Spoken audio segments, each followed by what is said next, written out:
할렐루야. 오늘도 주님의 큰 은혜가 우리 모두에게 함께 하시기 바랍니다. 자, 오늘은 하나님이 하시는 일이라는 제목으로 함께 은혜를 나누고자 합니다. 오늘 본문에는 베드로가 이제 8년 동안 중풍병으로 고생하던 사람을 고쳐준 장면이 기록되어 있습니다. 이 사람은 8년 동안이나 중풍병으로 침상에 누워 있어야만 했습니다. 말이 8년이지 이 사람이나 그의 가족들에게는 이 8년이 아마도 80년도 더 되는 그야말로 고통스러운 세월이었을 것이다 라는 생각을 해보게 됩니다. 그런데 어느 날 이 사람에게 기적이 일어납니다. 베드로가 찾아와서 예수 그리스도께서 너를 낫게 하시니 일어나 내 자리를 정돈하라 라고 말했습니다. 그런데 이 말을 듣자마자 정말 신기하게도 그동안 아무 힘이 없던 팔과 다리에 힘이 생기고 바로 누웠던 자리에서 벌떡 일어나게 된 것입니다. 근데 그보다도 더 큰 기적이 일어났는데 그것은 이 일로 인해서 그 지방에 사는 모든 사람들이 다 예수를 믿게 되었다라는 것입니다. 자기 자신은 물론이고 다른 사람들에게 무거운 짐만 되었던 사람이 하나님의 기적을 체험하고 또 많은 사람을 구원하는 그러한 하나님의 하시는 일의 도구가 된 것입니다. 우리는 오늘 본문에서 하나님께서 하시는 일은 정말 우리가 측량할 수 없을 정도로 신비롭고 또 놀랍다라는 것을 발견하게 됩니다. 그러면 우리는 어떻게 하면 이러한 하나님의 기적을 체험하고 또 하나님의 하시는 일에 쓰임을 받을 수 있을까요? 오늘 말씀을 통해서 우리는 그 비결을 살펴보고 우리 모두가 이 하나님의 하시는 일에 쓰임받는 축복의 주인공들 되시기를 주님의 이름으로 축원합니다. 자, 우리가 이 하나님의 하시는 일에 쓰임을 받으려면 첫 번째로 하나님의 안목으로 세상을 보아야 합니다. 오늘 보면 32절 보시면 이렇게 기록되고 있습니다. 그때에 베드로가 사방으로 두루 다니다가 룻다에 사는 성도들에게도 내려갔더니, 자, 여기서 그때라고 말하고 있는데 이 때는 언제냐? 바로 앞부분에서 일어났던 일인데 바로 사울이 부활하신 예수를 만나 회심한 사건을 기록하고 있었습니다. 예수 만난 이후에 사울은 즉시로 복음을 전했지만 그를 죽이려는 유대인들의 그 박해를 피해서 이제 사울은 고향인 다소로 내려가게 된 것입니다.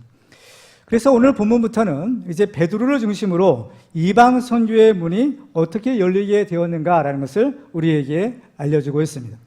바로 그때 베드로는 무엇을 했느냐? 사방으로 두루 다니다가 룻다에 사는 성도들에게도 갔다라는 겁니다.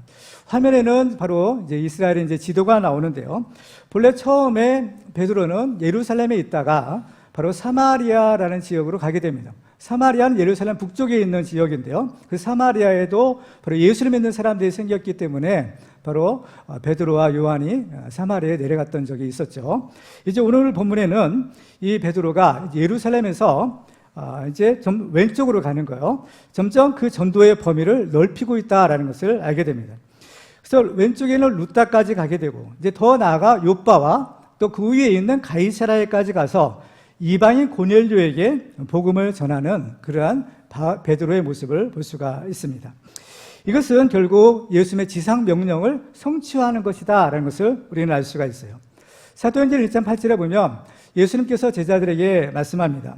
오직 성령이 너희에게 임하시면 너희가 권능을 받고 예루살렘과 온 유대와 사마리아 땅끝까지 내 증인이 되리라 라고 말씀하십니다.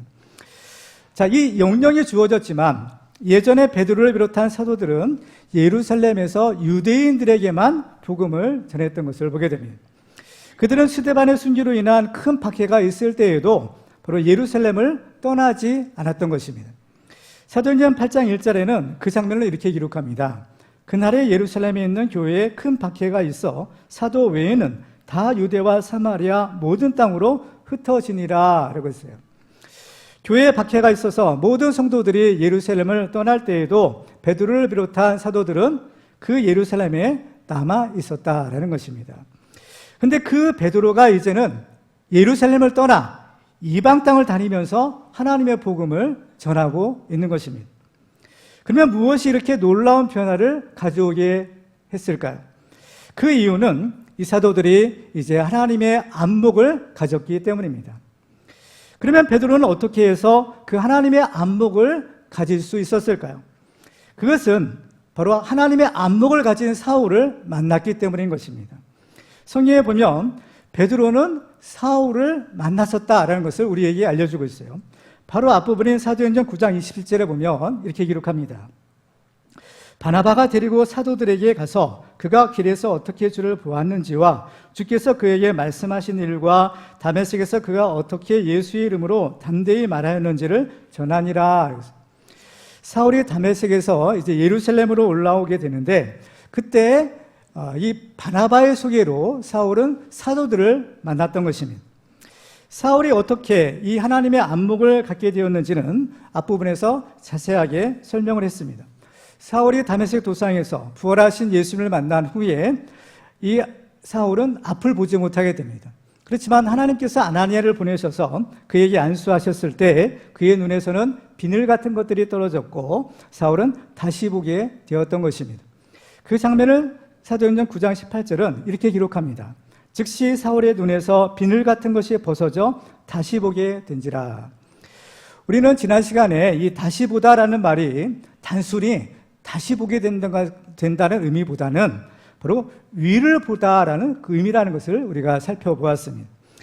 사람이 부활하신 예수를 만나면 그 눈에서 이 비늘 같은 것들이 벗겨지고 또 위에 계신 하나님을 바라볼 수 있게 되는 겁니다.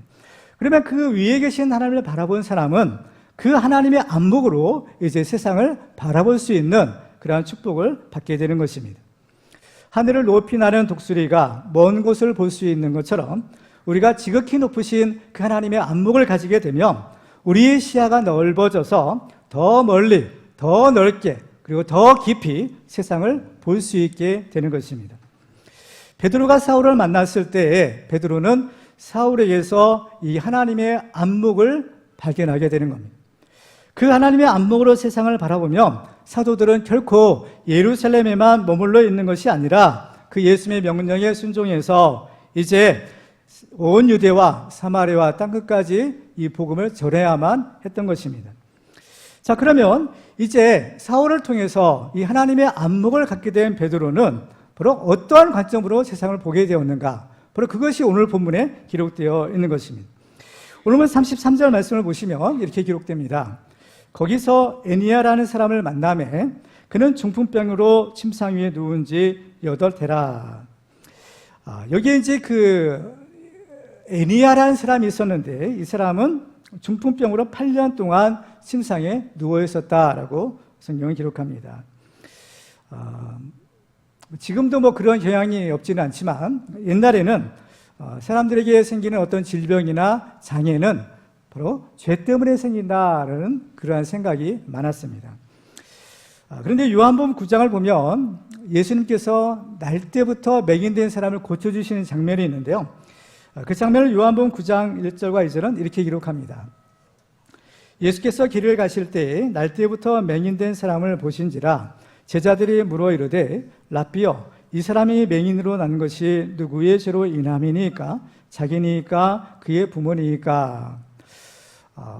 이 사람은 날 때부터 앞을 보지 못했어요. 그렇기 때문에 이 사람이 죄를 지었을까? 이 사람이 죄도 짓기 전에 날 때부터 앞을 보지 못했으니까 그러면 혹시 그 부모가 지은 죄는 아닌가? 뭐 이런 의심을 했던 것입니다. 그런데 예수님의 대답은 이런 것이에요. 자, 요한복음 9장 3절을 같이 읽겠습니다. 시작. 예수께서 대답하시되 이 사람이나 그 부모의 죄로 인하는 것이 아니라 그에게서 하나님이 하시는 일을 나타내고자 하심이라. 아멘. 자, 그에게서 하나님이 하시는 일을 나타내고자 합니다라는 겁니다. 그러면 여기서 하나님이 하시는 일은 과연 무엇일까요?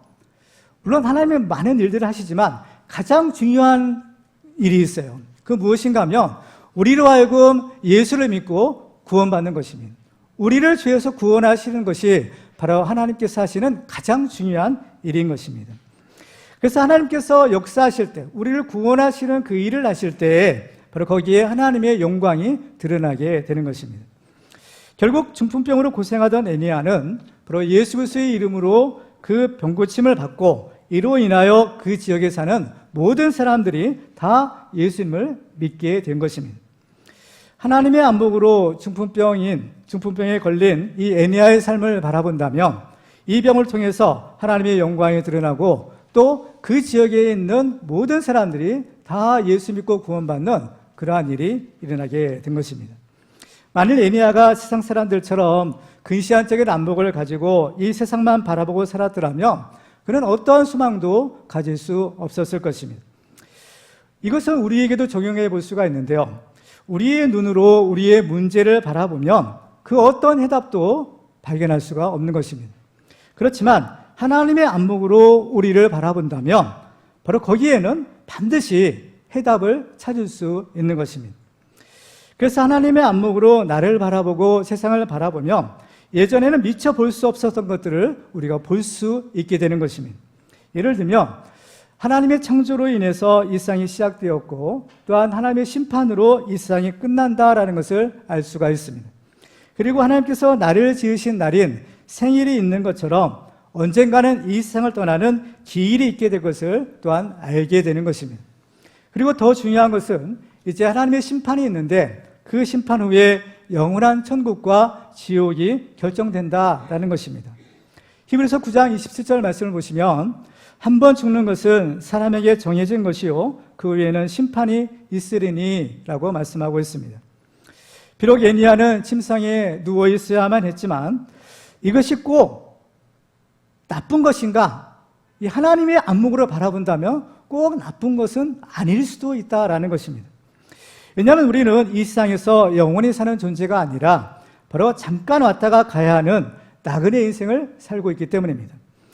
시편 기자는 시편 90편에서 이렇게 말합니다. 우리의 연수가 70이요 강건하면 80이라도 그 연수의 자랑은 수고와 슬픔뿐이요 신속히 가니 우리가 날아가나이다 라고 했습니다. 그런데 이렇게 스쳐 지나가는 세상을 살면서 우리가 꼭 해야 할 한 가지 일이 있습니다. 그것은 바로 우리가 예수를 믿고 구원을 얻는 것입니다. 이 세상에서 아무리 성공하고 아무리 많은 재물을 모아도 우리의 영혼이 구원을 받지 못한다면 그것은 아무 소용이 없는 것입니다. 예수님은 마태복음 16장에서 이렇게 말씀합니다. 사람이 만일 온 천하를 얻고도 제 목숨을 잃으면 무엇이 유익하리요? 사람이 무엇을 주고 제 목숨과 바꾸겠느냐? 따라서 에니야의 경우에 우리가 한번 가정을 해볼 필요가 있습니다. 만일 에니야가 아프지 않고 일평생 건강하게 살지만 그 건강을 가지고 죄를 짓고 망령되게 살다가 결국 지옥에 간다면 어떨까요? 이것이 그 사람에게 진정한 축복일까요? 죄가 얼마나 무서운 것이고 그 결과 지옥에 떨어지는 것이 얼마나 무서운지를 예수님은 이렇게 말씀합니다. 마태복음 5장 29절과 30절을 같이 읽겠습니다. 시작. 만일 내 오른 눈이 너로 실족하게 하거든 떼어내 버리라. 내 백체 중 하나가 없어지고 온몸이 지옥에 던져지지 않는 것이 유익하며 또한 만일 내 오른손이 너로 실족하게 하거든 찍어내 버리라. 내 백체 중 하나가 없어지고 온몸이 지옥에 던져지지 않는 것이 유익하니라. 아멘. 따라서 하나님이 이러한 아나니아의 상태를 아시고 그의 건강을 가져가셔서 평생 침상에 누워있지만 거기에서 진정한 회개를 하고 결국에 천국에 간다면 어떨까요? 이 세상에서의 고난과 아픔이 그가 죄를 짓지 못하게 하고 전능하신 하나님만 의지하겠다면 이것은 그 사람에게는 구원에 이르는 하나님의 은혜인 것입니다. 우리는 우리의 시야를 아주 많이 넓혀야 합니다. 땅만 바라보고 땅의 것만 생각하는 것이 아니라 지극히 높으신 그 하나님을 바라보고 그 하나님의 안목으로 우리 자신과 세상을 바라보아야 하는 것입니다. 그 지극히 높으신 하나님의 안목을 가진 사람만이 사도 바울처럼 또 베드로처럼 하나님이 하시는 일에 쓰임을 받을 수 있는 것입니다. 이 시간 우리는 우리의 눈을 들어서 지금도 살아 역사하시는 그 하나님을 바라보시기 바랍니다. 그 하나님의 안목을 가지고 살아가시기 바랍니다. 여러분의 남은 인생이 얼마일런지 누가 알겠습니까? 우리의 삶은 우리가 생각하는 것보다 훨씬 짧을 수가 있는 것입니다. 우리에게 주어진 시간이 다가기 전에 우리는 이 하나님의 안목을 가지고 하나님이 하시는 일에 쓰임받는 축복의 주인공들 되시기를 주님의 이름으로 축원합니다. 두 번째로 우리가 하나님이 하시는 일에 쓰임을 받으려면 우리의 죄를 회개하고 믿음으로 순종해야 합니다. 오늘 본문을 보면 에니야는 중풍병으로 8년 동안이나 침상에 누워 있어야만 했습니다. 그러면 왜 하나님은 굳이 그 에니야를 이렇게 비참하게 만들어야만 하는 것일까요? 이것은 모든 사람에게 해당되는 것은 아니지만 성경을 보면 우리는 그 해답을 죄의 문제와 관련해서 찾아볼 수 있습니다. 날 때부터 맹인된 사람의 경우에는 바로 그 사람이나 그 부모의 죄로 인한 것이 아니라 그에게서 하나님이 하시는 일을 나타내고자 함이라고 하셨습니다. 그런데 예수님은 또 다른 부분에서는 그 병자들을 고쳐주실 때 이 죄의 문제를 얘기하시는, 예수님이 베데스다 연못가에서 38년 된 병자를 고쳐주신 일이 있었죠. 그때 예수님은 그 사람에게 이런 얘기를 합니다.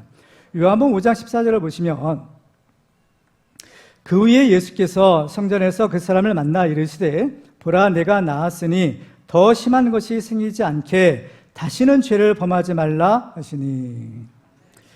이것은 죄와 질병이 서로 관련이 있다라는 의미입니다. 이 사람의 경우에는요, 적어도 모든 질병의 원인이 죄는 아니지만 죄는 질병을 일으키는 하나의 원인이 될 수 있는 것입니다. 죄와 관련해서 올 때 이 세상에는 두 종류의 사람이 있습니다.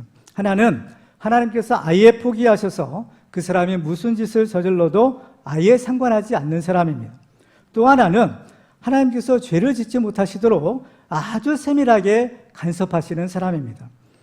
그러면 하나님께서 포기하실 정도로 그러한 사람은 도대체 어떤 사람일까요? 로마서 1장을 보면 그 사람은 하나님을 알아도 하나님을 섬기지 않고 헛된 우상을 섬기는 사람이다 라고 말씀합니다.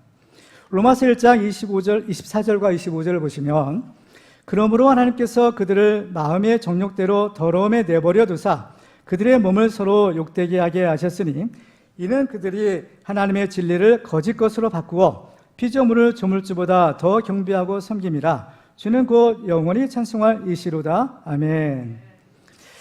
하나님께서 어떤 사람을 내버려 두신다면 그 사람은 그 마음의 정욕대로 이제 방탕한 삶을 살 수밖에 없습니다.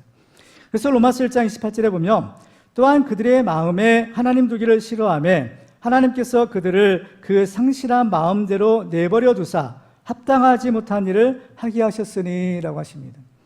그래서 동성애를 비롯한 각종 악한 죄악의 열매를 맺게 되는 것입니다. 이런 사람은 그 양심의 화인을 맞아 죽었기 때문에 거짓말을 해도 전혀 그 양심에 가책도 생기지 않는 것입니다. 디모데후서 4장에 보면 이렇게 말씀합니다. 그러나 성령이 밝히 말씀하시기를 후일에 어떤 사람들이 믿음에서 떠나 미혹하는 영과 귀신의 가르침을 따르리라 하셨으니 자기 양심이 화인을 맞아서 외식함으로 거짓말하는 자들이라 라고 말씀합니다. 왜 그럴까요? 어떻게 했길래 그 양심의 화인을 맞아서 전혀 죄에 대해서 어떤 죄책감조차 느끼지 않고 그렇게 거짓말을 하는 것일까요? 그 이유가 있는 겁니다. 그 이유는 바로 이런 사람은 완전히 마귀에게 속해서 그 마귀의 하수인이 되었기 때문인 겁니다. 그래서 요한일서 5장 16절에 보시면 누구든지 형제가 사망에 이르지 아니하는 죄에 범하는 것을 보거든 구하라. 그리하면 사망에 이르지 아니하는 범죄자들을 위하여 그에게 생명을 주시리라. 사망에 이르는 죄가 있나니 이에 관하여 나는 구하라 하지 않노라 라고 하십니다. 사망에 이르는 죄가 있고 사망에 이르지 않는 죄도 있다는 겁니다. 사망에 이르지 않는 죄는 용서받을 수 있는 죄예요. 그렇지만 사망에 이르는 죄는 어떠한 경우에도 용서받을 수 없는 그러한 죄다라는 것을 분명히 말씀하는 것입니다. 그렇기 때문에 이 하나님의 간섭이 없다라는 것은 바로 우리는 심각하게 경고로 받아들여야 되는 겁니다. 이에 비해서 하나님께서 적극적으로 간섭하시는 사람이 있습니다.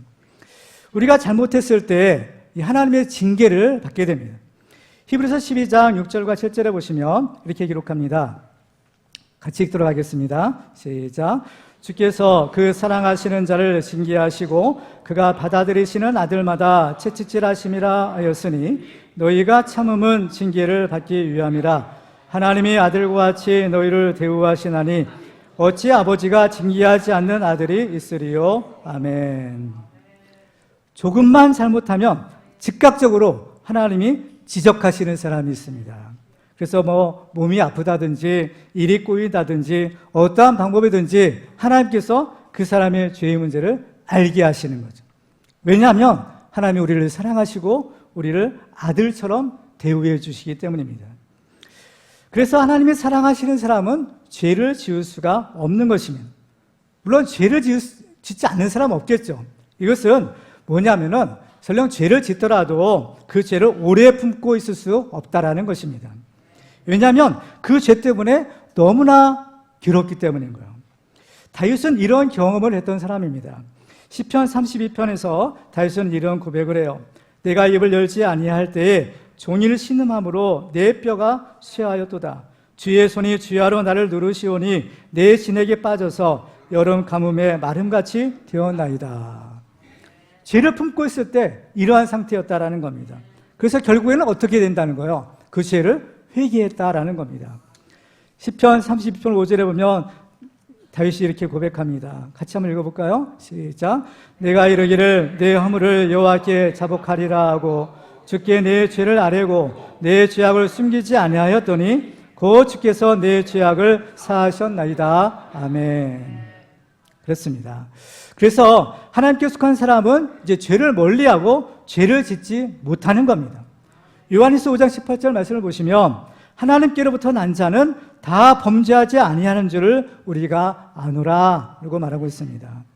따라서 하나님께서 이렇게 정말 아주 세밀하게 간섭하여 주시는 것이야말로 하나님의 은혜요, 하나님의 축복인 것입니다. 그런데 이러한 하나님의 간섭에 대해서 사람들은 두 가지 반응을 보이는 것을 보게 됩니다.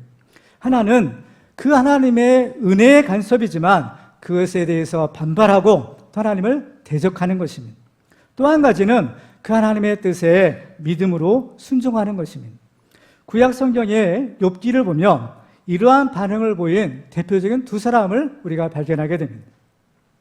욥이 많은 고난을 당했는데 욥의 아내가 욥에게 이런 말을 합니다. 욥기서 2장 9절에 보시면요, 그의 아내가 그에게 이르되 당신이 그래도 자기의 온전함을 굳게 지키느냐? 하나님을 욕하고 죽으라. 하나님을 욕하고 죽으래요.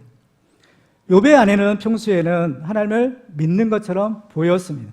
근데 막상 어려운 일을 겪고 또 자기가 원하는 대로 일이 풀려지지 않으니까 이 본색이 드러나는 것입니다.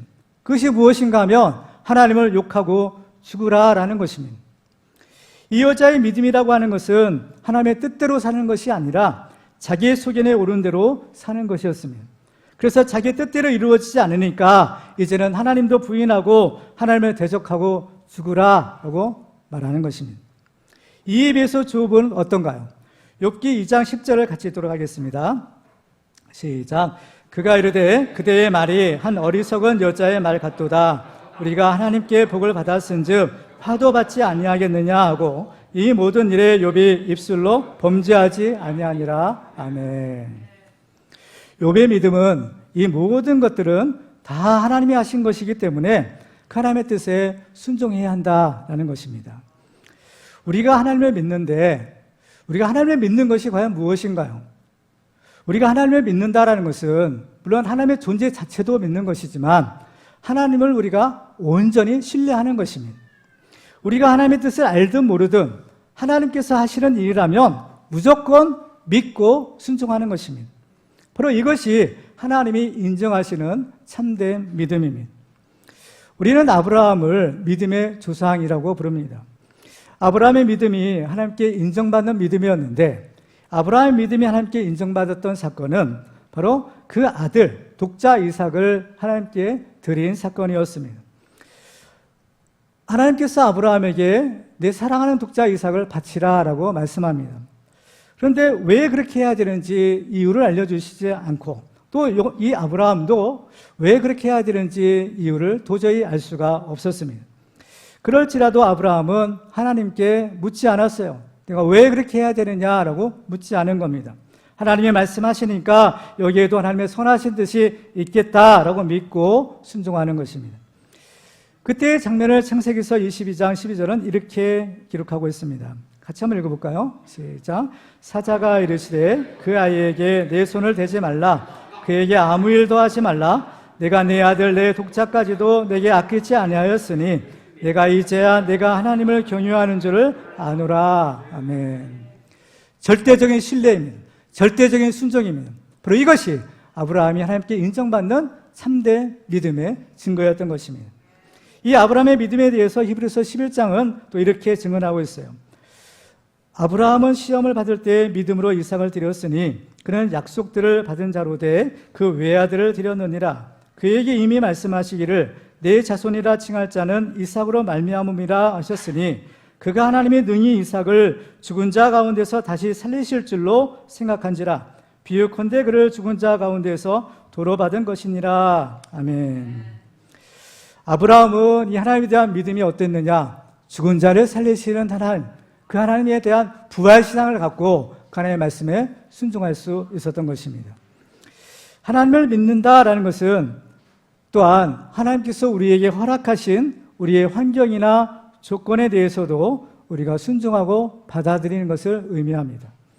하나님은 우리를 사랑하시고 우리를 그 머리카락을 세실 정도로 잘 아시기 때문에 우리에게 가장 좋은 것이 무엇인지를 아시고 또 그것을 우리에게 주시는 것입니다. 비록 그것이 내가 생각할 때에 좋지 않는 것이고 내가 생각할 때에 고통스러운 것이라 해도 하나님이 허락하셨다면, 하나님이 내게 주셨다면 그것은 내게 가장 좋은 축복인 것입니다. 만일 내가 오늘의 본문에 있는 에니야라고 생각한다면 과연 어떨까 한번 상상을 해보시기 바랍니다. 그죠? 만약 내가 이 에니야 입장이라면 어떨까? 에니야가 앓는 병은, 이 중풍병은 의학적 용어로는 뇌졸중이라고 합니다. 이것은 뇌에 있는 혈관이 막히거나 또 그 혈관이 터져서 뇌세포가 손상되는 질병입니다.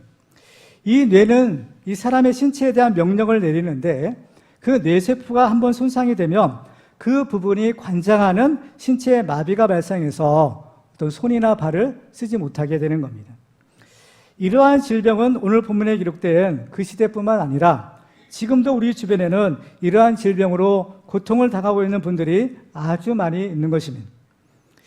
이러한 일을 당하게 되면 제일 먼저 떠오르는 생각이 있습니다. 그것은 무엇인가 하면 왜 하필이면 나인가 라는 겁니다. 많고 많은 사람들 중에서 왜 나인가 라는 질문이죠. 이것은 교통사고로 평생 장애인이 된 경우에도 마찬가지일 것입니다. 그래서 믿음이 없는 사람들은 이런 일을 당할 때에 나는 이제 망했다, 나는 이제 끝이다, 이제 어떻게 하나 이렇게 낙심하게 됩니다. 왜냐하면 이것이 얼마나 무서운지를 잘 알기 때문입니다. 그렇지만 성경을 보면요, 아주 충격적인 말씀이 있는 것을 우리가 발견하게 됩니다. 자, 출애굽기 4장 11절 말씀을 우리 같이 읽도록 하겠습니다. 시작. 여호와께서 그에게 이르시되 누가 사람의 입을 지었느냐? 누가 말 못하는 자나 못 듣는 자나 눈 밝은 자나 맹인이 되게 하였느냐? 나 여호와가 아니냐? 아멘. 이 말씀은 이제 모세가 나는 말을 잘못하기 때문에 하나님 쓰임 받을 수 없습니다, 이렇게 얘기했을 때 하나님께서 모세에게 주신 말씀입니다. 하나님은 건강한 사람만 지으신 것이 아니라 말 못하는 벙어리나 듣지 못하는 귀머거리나 또 앞을 보지 못하는 맹인도 하나님이 지으셨다라는 것입니다. 아니, 선하신 하나님이 어떻게 그런 일을 할 수 있을까요? 이 세상에는 우리가 알 수 없는 하나님의 신비가 있습니다. 전도서 3장 11절에 보시면 하나님의 모든 것을 지으시되 때를 따라 아름답게 하셨고 또 사람들에게는 영혼을 사모하는 마음을 주셨느니라. 그러나 하나님이 하시는 일의 시종을 사람으로 측량할 수 없게 하셨도다. 아멘. 우리는 하나님이 하시는 일을 다 알 수는 없는 것입니다. 그러나 분명한 사실은요, 하나님은 다 계획이 있으시다는 거예요. 잠언 16장 4절에 보면 여호와께서 온갖 것을 그 쓰임에 적당하게 지으셨나니 악인도 악한 날에 적당하게 하셨느니라. 아멘. 그래서 결국에는 하나님은 모든 것을 합력하여 우리에게 선을 이루게 하시는 것입니다. 로마서 8장 28절을 같이 읽겠습니다. 시작. 우리가 알거니와 하나님을 사랑하는 자 곧 그의 뜻대로 부르심을 입은 자들에게는 모든 것이 합력하여 선을 이루느니라. 아멘. 따라서 우리가 하나님을 믿는 것은 우리의 뜻대로가 아니라 하나님의 뜻이 이루어지도록 사는 것입니다. 우리의 신앙생활이 그리 쉽지 않은 이유도 여기에 있는 겁니다. 우리의 뜻과 하나님의 뜻이 반드시 일치하지 않기 때문입니다. 대부분의 사람은 하나님의 뜻보다는 자기 뜻이 이루어지기를 바라고 있습니다. 이것은 세상 사람들뿐만 아니라 교회에 다니는 사람들도 마찬가지입니다. 처음에 교회에 나올 때는 예수만 믿으면 마치 요술방망이를 하나 얻을 것처럼 잔뜩 기대를 하게 됩니다. 예수님도 내 이름으로 무엇이든지 내게 구하면 내가 행하리라 라고 말씀하셨습니다. 그렇지만 우리의 신앙의 연륜이 깊어질수록 진정한 믿음이라는 것은 내 뜻을 앞세우는 것이 아니라 하나님의 뜻을 구하고 그 뜻대로 이루어지도록 노력하는 것이다 라는 것을 우리는 알게 되는 것입니다. 그래서 하나님의 뜻이라면 비록 내가 원치 않는 것이라도 믿음으로 순종하며 사는 것입니다. 로마서 11장 33절에 보면 깊도다 하나님의 지혜와 지식에 풍성하며 그의 판단은 헤아리지 못할 것이며 그의 길은 찾지 못할 것이로다 라고 말씀합니다. 그렇기 때문에 우리가 비록 고통스러워도 그 하나님의 뜻에 믿음으로 순종하기만 하면 거기에는 큰 하나님의 축복이 기다리고 있는 것입니다. 그래서 야고보서 5장 11절에 보면 이렇게 말씀합니다. 보라, 인내하는 자를 우리가 복되다 하나니 너희가 욥의 인내를 들었고 주께서 주신 결말을 보았거니와 주는 가장 자비하시고 긍휼히 여기시는 이시니라. 아멘. 그렇습니다. 주는 가장 자비하시고 우리를 긍휼히 여기시는 분이신 겁니다. 자, 그렇다면 오늘 본문의 결말을 우리가 보도록 하겠습니다. 자, 오늘 보면 34절과 35절을 같이 읽습니다. 시작. 베드로가 이르되 에니야야, 예수 그리스도께서 너를 낫게 하시니 일어나 내 자리를 정돈하라 한데 곧 일어나니 룻다와 사론에 사는 사람들이 다 그를 보고 주께로 돌아오니라. 아멘. 에니야는 오랜 질병 끝에 드디어 예수님께서 낫게 해주시는 기적을 체험했습니다. 그리고 더 큰 기적은 이 에니야를 통해서 그 지역에 사는 사람들이 다 주께로 돌아오게 된 것입니다. 우리가 하나님을 믿고 어떤 상황에서도 그 믿음을 지켜야 되는 이유가 바로 여기에 있는 것입니다. 예수님이 베드로를 에니야에게 보내서 그를 낫게 하신 것처럼 하나님은 바로 예수 그리스도를 우리에게 보내주셔서 우리의 모든 문제를 다 해결해 주시는 것입니다. 우리도 이 하나님의 기적을 체험해야 합니다. 그 기적을 체험하고 많은 사람들을 주님께로 인도해 내야 합니다. 바로 이것이 하나님께서 우리를 통해서 이루고자 하시는 하나님의 일인 것입니다. 우리는 승승장구하고 형통한 길을 가는 것으로도 하나님께 쓰임을 받고 하나님께 영광을 돌릴 수가 있습니다. 바라기는 우리 모두가 이렇게 하나님께 영광을 돌리시기 바랍니다. 그렇지만 그렇지 않다 하더라도 나의 부끄러운 모습을 통해서도 나의 부족한 모습을 통해서도 얼마든지 하나님께 쓰임을 받을 수 있고 또 하나님이 하시는 일에 영광의 도구가 될 수가 있는 것입니다. 여러분은 어떤 모습으로 하나님께서 하시는 일에 쓰임받고 또 하나님께 영광을 돌리시겠습니까? 사도 바울은 고린도서 10장에서 이렇게 말씀합니다. 그런즉 너희가 먹든지 마시든지 무엇을 하든지 다 하나님의 영광을 위하여 하라. 우리는 어떤 모습으로라도 바로 오직 하나님의 뜻에 믿음으로 순종해서 하나님이 하시는 일에 쓰임받는 축복의 주인공들 되시기를 주님의 이름으로 축원합니다. 이제 말씀을 맺겠습니다. 오늘 우리는 이 하나님의 기적을 체험하고 하나님이 하시는 일에 쓰임받을 수 있는 비결을 살펴보았습니다. 우리는 지극히 높으신 하나님의 안목을 가지고 우리와 세상을 바라보아야 되고 우리의 죄를 회개하고 하나님이 하시는 그 일에 믿음으로 순종해야 합니다. 우리는 지극히 높으신 그 하나님의 안목으로 세상을 바라보고 또 하나님이 하시는 일에 믿음으로 순종함으로 하나님의 기적을 체험하고 또 하나님이 하시는 일에 쓰임받는 축복의 주인공들이 다 되시기를 주님의 이름으로 축원합니다.